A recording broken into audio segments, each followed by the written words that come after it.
as doenças respiratórias são consideradas a terceira principal, é considerada, né? A terceira principal causa de morte em todo o mundo. Conforme dados da Organização Mundial de Saúde, entre os públicos mais suscetíveis também estão os nossos idosos, pois o envelhecimento traz alterações funcionais e estruturais também nos pulmões. E claro que para a gente conversar sobre esse assunto tão importante, eu convidei aqui para o nosso estúdio a Emanuele Paiva, ela que é fisioterapeuta, mas também uma grande profissional de faculdade, né? E que a gente quer ter o prazer de conversar com ela. Agora, uma das coisas que a gente precisa chamar a atenção, principalmente as pessoas da terceira idade, é que às vezes você carrega também durante toda uma vida, uma juventude, alguns vícios também. Por exemplo, eu tenho meu pai que tem enfisema pulmonar. Meu pai fumou mais de 40 anos cigarro, essa é a verdade. E muitas vezes, você que é jovem, que está aí do outro lado acompanhando o nosso programa, às vezes você não tem noção que quando você é jovem, você está ali preparado para muitas coisas, você tem mais saúde, você se sente mais capaz. Ah, não tô nem aí, vou fumar aqui um cigarrinho mesmo, tô de boa, sabe, não tem problema nenhum. Mas às vezes a situação ela vai se agravar com o passar do tempo. E hoje em dia tem muitos jovens que não estão nem envelhecendo para já ter problema respiratório. Então assim, sinceramente falando, se você é viciado nesse cigarro, peça ajuda. Vá buscar uma ajuda. Ah, mas tá tudo muito bem. Não, não tá bem não. Você pensa que tá tudo bem. Por trás desse cigarro existe um problema emocional aí. Existe algo psicológico acontecendo aí com a tua vida, seja um trauma, seja uma situação adversa que esteja acontecendo, algo que você muitas vezes quer colocar naquele cigarrinho, quer colocar aquela tua dor, aquele teu trauma, aquela situação, quer se desestressar. Você sabe que você tem mais é que cuidar de você. E quem te ama também tem que cuidar de você, sabe? Então assim, eu sei que às vezes é difícil, porque se existe uma coisa que é complicada é vício. Mas meu pai, antes mesmo do enfisema, ele quis parar de fumar. E ele disse, não, eu paro na hora que eu quiser. E ele parou. Parou e mesmo assim já estava agravado o problema dele. Mesmo sem fumar, ele teve o problema. Ainda tem quem tem a falta de inteligência de dizer, eu não vou parar. Porque eu já ouvi falar que quem para, aí é que fica mal.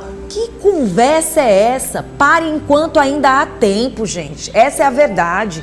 Enquanto ainda dá tempo de você cuidar da tua vida, ter uma vida melhor, não é verdade? É verdade. Tudo bom, minha princesa? Eu já tinha dado um abraço nela ali, mas vocês não viram.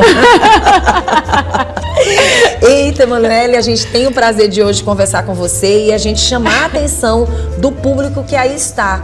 A gente fala dessa forma, não é que a gente queira entrar na vida das pessoas, ah, mas a vida é minha, eu faço o que eu quiser. Mas se a gente puder ajudar, né? Dando uma palavra, dando uma mexidinha, a gente tem gente na família e é impressionante, mas num calor como esse, os problemas respiratórios, eles vêm de várias formas, né? Exatamente. Não só desta forma, mas é importante a gente lembrar que quanto mais você prejudica essa parte sua respiratória, pior fica, né? Demais. Infelizmente, a incidência de pacientes com doenças pulmonares obstrutivas crônicas, né, que são as famosas DPLCs, infelizmente vem só aumentando essa estatística. Às vezes nós imaginamos que não, que a educação em saúde tem se ampliando, está sim se ampliando, mas infelizmente o cigarro eletrônico veio aí com mais essa novidade, né? Então é muito importante esse cuidado. A gente precisa de acompanhamento de psicoterapia, a gente precisa de acompanhamento nutricional, a gente precisa de âmbito familiar, mas a gente precisa também de uma consciência, não é? E infelizmente isso vem acontecendo, a fisioterapia traz recursos de reabilitação, mas a gente também precisa do outro lado, não tem ninguém que não queira que a gente consiga sucesso. O paciente precisa querer, né? Esses índices vêm aumentando, doenças pulmonares obstrutivas crônicas são gravíssimas, o efizema pulmonar é a maior delas, né? E muitas vezes provocada pelo uso do cigarro, mas também não é só o cigarro, né? Pacientes que nós recebemos em consultório nos hospitais são pacientes que muitas vezes, por conta da forma de trabalho, exposição à fumaça, né? O meio ambiente também é muito importante, a gente ficar atento a isso. Pessoas que trabalham com muitos produtos químicos em fábricas, são pacientes, pessoas lá do interior que trabalham fazendo carvão, né? Assando a Verdade. castanha. Pessoas que trabalham, né? A gente sabe que tem muita gente que trabalha com gesso. Isso. Pessoas que trabalham também com muitas pessoas cavaram poços também, Exatamente. né? E trabalham com poeira, essa é a verdade. Agora você imagina, você trabalha numa profissão, por exemplo, e ainda fuma. E ainda fuma, e é o pior. Meu pai, por exemplo, trabalhou em tudo que você possa imaginar, porque ele começou como pedreiro, trabalhou como encarregado de obra, então ele estava o tempo todo com todos esses problemas que causam o problema respiratório. E enfisema pulmonar, as pessoas sabem que com o passar do tempo é uma doença crônica. Quanto mais você envelhece, mais fragilizado fica o seu pulmão e você tem mais problemas respiratórios. Então, assim, vamos falar, então, da importância da fisioterapia respiratória na vida das pessoas. Digamos que alguém está iniciando. Essa pessoa que está iniciando, digamos, não tenha problema, mas parei de fumar, não quero saber, foi pouco tempo, estava numa profissão ou estou numa profissão que corre o risco de eu trazer danos pro meu pulmão, né, para as minhas vias. Como é que eu faço? Se eu fizer a fisioterapia hoje, eu estou me ajudando? Demais. A primeira iniciativa sempre para quem trabalha com nesse tipo de ambiente, a gente tem as EPIs, que são os cuidados, né?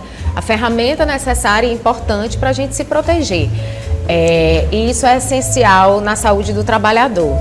E para quem fuma, primeiro parar de fumar, né? Esquecer essa história do cigarro.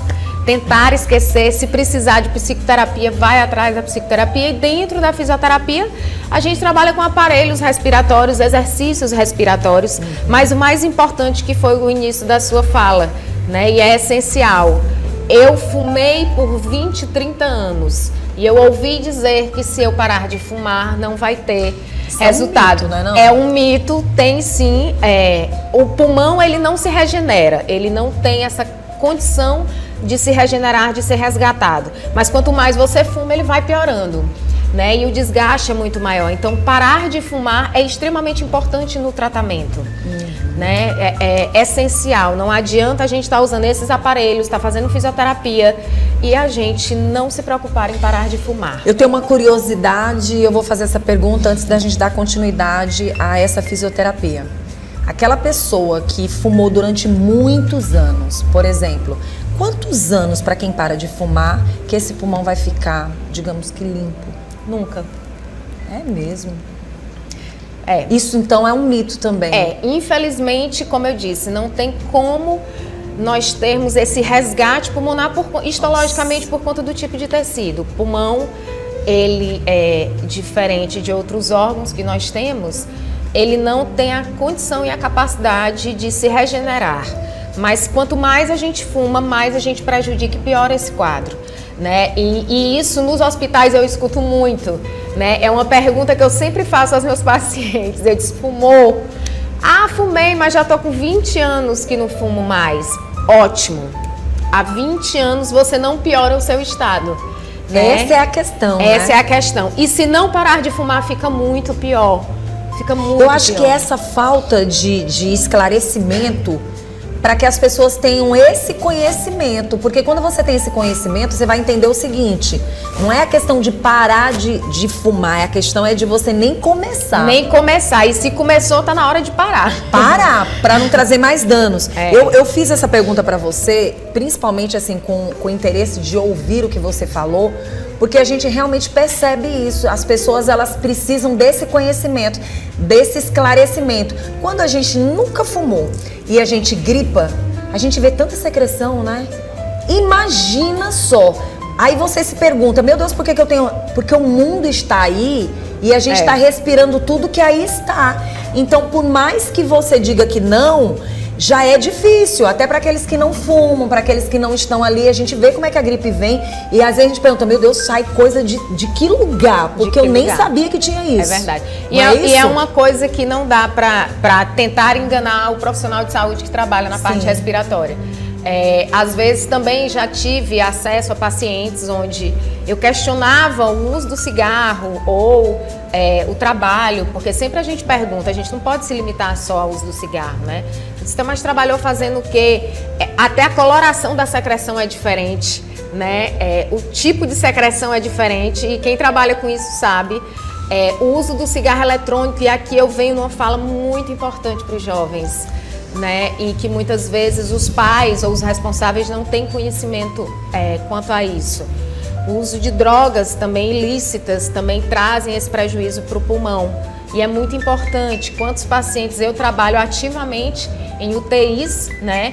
E muitas vezes eu vejo um raio-x de um paciente, quando você vê o histórico do paciente, não fuma e não usa drogas, mas para quem tem acesso àquele raio-x, àquele tipo de secreção, a gente já entendeu que alguma coisa houve, né? Então a gente também, enquanto pai, eu digo isso porque eu sou mãe, né? A gente tem que ficar muito em alerta. O cigarro eletrônico, ele está matando muito mais do que o cigarro convencional. Em pouco tempo, né? Em pouco tempo, a destruição pulmonar é rápida, né? O excesso, porque exatamente como ele tem sabor, ele é saborizado, parece que fica mais fácil de burlar, de enganar, mas o cigarro eletrônico, ele não tem um filtro, né? Que o cigarro convencional tem um filtro e mata, né? Com o filtro mata. Na época dos nossos avós, era o tabaco mascado, que era outro crime, né? E aí veio com a modernização o cigarro com filtro, que também mata, gera impotência sexual, problemas respiratórios, danos neurológicos. E agora veio a novidade do cigarro eletrônico. E que não vem só com a fumacinha, ele vem com tudo que essa empresa está lidando de forma eletrônica. Exatamente. Nossa. Então a destruição do cigarro eletrônico é muito mais rápida e muito mais intensa, né? E a gente faz referência aos jovens porque é o maior público, mas temos adultos também, senhores que fazem uso, né? E realmente está matando muito mais. Como é que a gente pode usar esse aparelho respiratório de uma forma preventiva? Como é que a gente pode alertar quem está em casa e muitas pessoas às vezes não sabem como usar e é importante falar sobre isso? Na verdade, esses aparelhos são os mesmos aparelhos, Sim. É um tamanho menor, um tamanho Certo. maior. Certo? É o BiPAP, muito conhecido em âmbito hospitalar e para quem muitas pessoas conhecem esse aparelho por conta da apneia do sono, que é o CPAP, né? O BiPAP são as duas modalidades, que é pressão inspiratória e expiratória, muito comum em ser usados em pacientes que saem das suas internações, traqueostomizados ou pacientes com problemas respiratórios, onde a gente usa uma pressão neste aparelhinho para abrir esses pulmões. O que acontece com o paciente que tem DPOC, né? E é muito importante ressaltar. Existe lá dentro do pulmãozinho da gente uma pecinha anatômica chamada alvéolo. E são os nossos alvéolos que são responsáveis pela nossa respiração de fato, né? Pela inspiração e pela expiração. Quando a gente tem o acesso a muita fumaça, né? E eu estou me referindo a isso porque não é só o cigarro, tá? O que acontece com esses alvéolos? Ele fica fechado e se ele fecha, a gente para de respirar aos poucos. São várias pecinhas de alvéolos que nós temos nos nossos pulmões, mas à medida que a gente vai tendo acesso a essa fumaça, eles vão ficando ressecados. Há um tempo atrás, quando eu era aluna do ensino médio, eu tive inclusive um professor, e eu nunca vou esquecer disso. Ele disse assim, o estranho do ser humano é que ele produziu o carro e no carro a fumaça, ele entendeu que tem um cano e a fumaça tem que sair. E a gente pega a fumaça e coloca dentro, né? Então, é muito importante. Então, o que acontece com essa fumaça que a gente inala? Ela resseca. Ela deixa o alvéolo do paciente ressecado, do indivíduo ressecado, e ele para de funcionar de forma adequada, ele para de se encher e se desvaziar. O que vai acontecer? Insuficiência respiratória. Dentro da fisioterapia, como que a gente trabalha?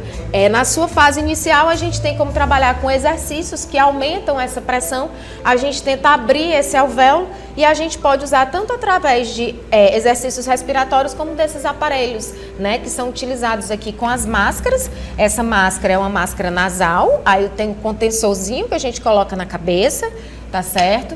Aí tem um período que o paciente passa em torno de 1 hora, 1 hora e meia, vai depender cada caso. É um caso que precisa ser avaliado pelo fisioterapeuta, né? E ele faz esse tratamento.